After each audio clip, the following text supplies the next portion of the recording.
ಬೆಂಗಳೂರಿನಲ್ಲಿ road side parking ಮಾಡೋರು ಇನ್ನು ಮುಂದೆ ಕಾಸು ಕೊಟ್ಟು ಮಾತ್ರ ಪಾರ್ಕಿಂಗ್ ಮಾಡಬೇಕು, ಇಲ್ಲದಿದ್ದರೆ ನಿಮ್ಮ ವಾಹನವನ್ನು ಸೀಸ್ ಮಾಡೋ ಸಾಧ್ಯತೆ ಇರುತ್ತೆ.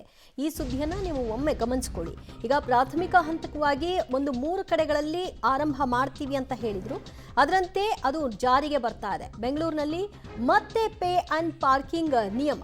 ಪೇ ಆ್ಯಂಡ್ ಪಾರ್ಕಿಂಗ್ಗೆ ನಾಳೆ ಟೆಂಡರ್ ಅನ್ನು ಓಪನ್ ಮಾಡಲಾಗ್ತಾ ಇದ್ದು, ನಾಳೆಯಿಂದ ಇದು ಜಾರಿಗೆ ಬರುತ್ತೆ. ಕಮರ್ಷಿಯಲ್ ಸ್ಟ್ರೀಟ್, ಸೆಂಟ್ ಜಾನ್ಸ್ ರಸ್ತೆ, ಯಲಹಂಕ, ಮಿಲ್ಲರ್ ರೋಡ್ ಸೇರಿದಂತೆ ಅನೇಕ ಕಡೆಗಳಲ್ಲಿ ಜಾಗವನ್ನು ಈಗಾಗಲೇ ನಿಗದಿಪಡಿಸಿದ್ದಾರೆ ಅಲ್ಲಿ ಪಾರ್ಕಿಂಗ್ಗೆ. ಪ್ರಾಯೋಗಿಕವಾಗಿ MG ರಸ್ತೆಯಲ್ಲಿ ಆರಂಭವಾಗಲಿರುವಂತಹ ಪೇ ಆ್ಯಂಡ್ ಪಾರ್ಕಿಂಗ್ ರೂಲ್ಸ್.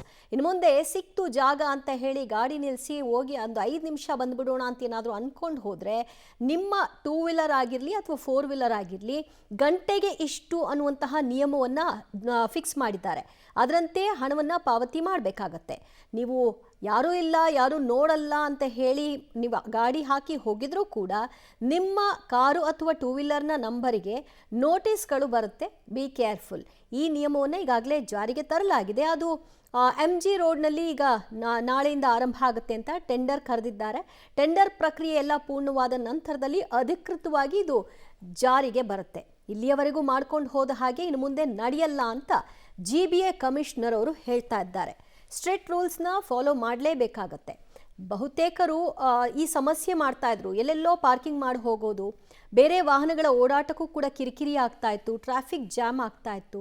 ಇದೆಲ್ಲಕ್ಕೂ ಕೂಡ ಕಡಿವಾಣವನ್ನು ಹಾಕಬೇಕು. ಜೊತೆಗೆ GBAಗೆ ಒಂದಷ್ಟು ಆದಾಯವನ್ನು ತರಬೇಕು ಅನ್ನೋ ನಿಟ್ಟಿನಲ್ಲಿ ಈ ನಿಯಮವನ್ನು ಜಾರಿಗೆ ತರ್ತಾ ಇದ್ದಾರೆ.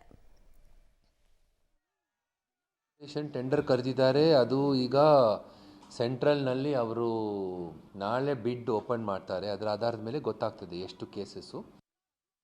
ಆಪರೇಷನ್ ಟೆಂಡರ್ ಕರೆದಿದ್ದಾರೆ. ಅದು ಈಗ ಸೆಂಟ್ರಲ್ನಲ್ಲಿ ಅವರು ನಾಳೆ ಬಿಡ್ ಓಪನ್ ಮಾಡ್ತಾರೆ. ಅದರ ಆಧಾರದ ಮೇಲೆ ಗೊತ್ತಾಗ್ತದೆ ಎಷ್ಟು ಕೇಸಸ್ಸು.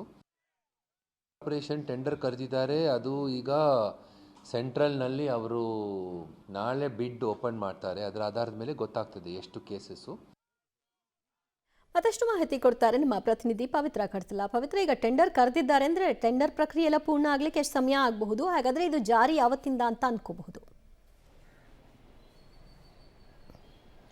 ದಿವ್ಯ, ಈಗ ನಾಳೆಯಿಂದ ಟೆಂಡರ್ ಅನ್ನ ಕರೆದಿದ್ದಾರೆ. ಆದರೆ ಬೆಂಗಳೂರು ಸೆಂಟ್ರಲ್ನಲ್ಲಿ ಮಾತ್ರ ಆಲ್ರೆಡಿ ಈಗ ಜಾಗ ನಿಗದಿಯಾಗಿದೆ. ಅದು ಕಮರ್ಷಿಯಲ್ ಸ್ಟ್ರೀಟ್, ಡಿಕೆನ್ಸನ್ ರೋಡ್, ಅನೇಕ ರಸ್ತೆಗಳಲ್ಲಿ ಒಂದಿಷ್ಟು ಜಾಗಗಳನ್ನು ಫಿಕ್ಸ್ ಮಾಡಿದ್ದಾರೆ. ಈಗ MG ರೋಡ್ನಲ್ಲಿ ಆಲ್ರೆಡಿ ಪ್ರಾಯೋಗಿಕವಾಗಿ ಆರಂಭವಾಗಿದೆ. ಇನ್ನುಳಿದಂತೆ ಬೆಂಗಳೂರಿನಾದ್ಯಂತ ಆರಂಭವಾಗೋದಕ್ಕೆ ಈಗ ನಾಳೆ ಟೆಂಡರ್ ಪ್ರಕ್ರಿಯೆ ನಡೆಯುತ್ತೆ. ಅದಾದ ಬಳಿಕ ಯಾವ ರೀತಿ ಟೆಂಡರ್ ಅನ್ನ ನೋಡಿಕೊಂಡು ಆ ಬಳಿಕ ಜಾಗವನ್ನು ನಿಗದಿ ಮಾಡಿಕೊಂಡು ಈ ಪ್ರಕ್ರಿಯೆ ಜಾರಿಯಾಗುತ್ತೆ. ಬಟ್ ಎಕ್ಸಾಕ್ಟ್ಲಿ ಯಾವತ್ತು ಆರಂಭವಾಗುತ್ತೆ ಏನು ಅನ್ನುವಂಥದ್ದನ್ನ GBA ಮುಖ್ಯ ಆಯುಕ್ತರು ಹೇಳಿಲ್ಲ. ಬಟ್ ಈಗ ಟೆಂಡರ್ ಕರೆಯೋದ್ರಿಂದ ಇನ್ನೊಂದು 2-3 ತಿಂಗಳಲ್ಲಿ ಅಥವಾ 6 ತಿಂಗಳಲ್ಲಿ ಎಲ್ಲ ರೂಲ್ಸ್, ಎಲ್ಲ ಬೆಂಗಳೂರಿನ ಪ್ರಮುಖ ರಸ್ತೆಗಳು ಏನಿದಾವೆ, ಹೆಚ್ಚು ಜನನಿಬಿಡ ಹಾಗೂ ಹೆಚ್ಚು ವಾಹನ ಓಡಾಟ ಇರುವಂತಹ ರಸ್ತೆಯ ಬದಿಯ ಪಾರ್ಕಿಂಗ್ ಏನಿದೆ ಅದಕ್ಕೆ ದುಡ್ಡನ್ನ ಕಟ್ಟಬೇಕು. ಈಗಾಗಲೇ ಒಂದಿಷ್ಟು ಕಡೆ ರೂಲ್ಸ್ ಅನ್ನ ಮಾಡಿರೋದ್ರಿಂದ, ಜಾಗವನ್ನ ಮಾಡಿರೋದ್ರಿಂದ ಪ್ರತಿ ಗಂಟೆಗೆ 2 ವೀಲರ್ ಆದ್ರೆ 15 ರೂಪಾಯಿ, 4 ವೀಲರ್ ಆದ್ರೆ 30 ರೂಪಾಯಿಯನ್ನ ಪಾವತಿ ಮಾಡಬೇಕು. ಬಟ್ ಒಂದು ದಿನ ನಿಲ್ಲಿಸೋದಾದ್ರೆ 150 ರೂಪಾಯಿ. ಜೊತೆಗೆ ಮಂತ್ಲಿ ಪಾಸಸ್ ಸ್ಕೀಮ್ಗಳನ್ನ ಕೂಡ ಜಾರಿಗೆ ತಂದಿದ್ದಾರೆ. ಅದರಲ್ಲಿ ಕಾರ್ ಆದ್ರೆ 3000 ರೂಪಾಯಿ ಪೇ ಮಾಡಬೇಕು, ಅಥವಾ 2 ವೀಲರ್ಸ್ ಆದ್ರೆ 1500.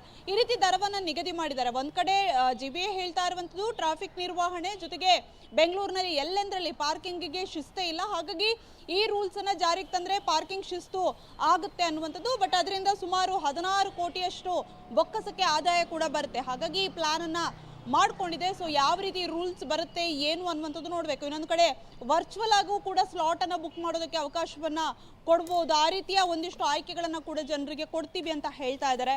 ಸೊ ಹಾಗಾಗಿ ಇನ್ನೊಂದು 2-3 ತಿಂಗಳಲ್ಲಿ ಈ ರೂಲ್ಸ್ ಜಾರಿಗೆ ಬರ್ಬೋದು. ದಿವ್ಯಾ, ಥ್ಯಾಂಕ್ ಯು ಪವಿತ್ರ ನಿಮ್ಮೆಲ್ಲ ಮಾಹಿತಿಗೆ.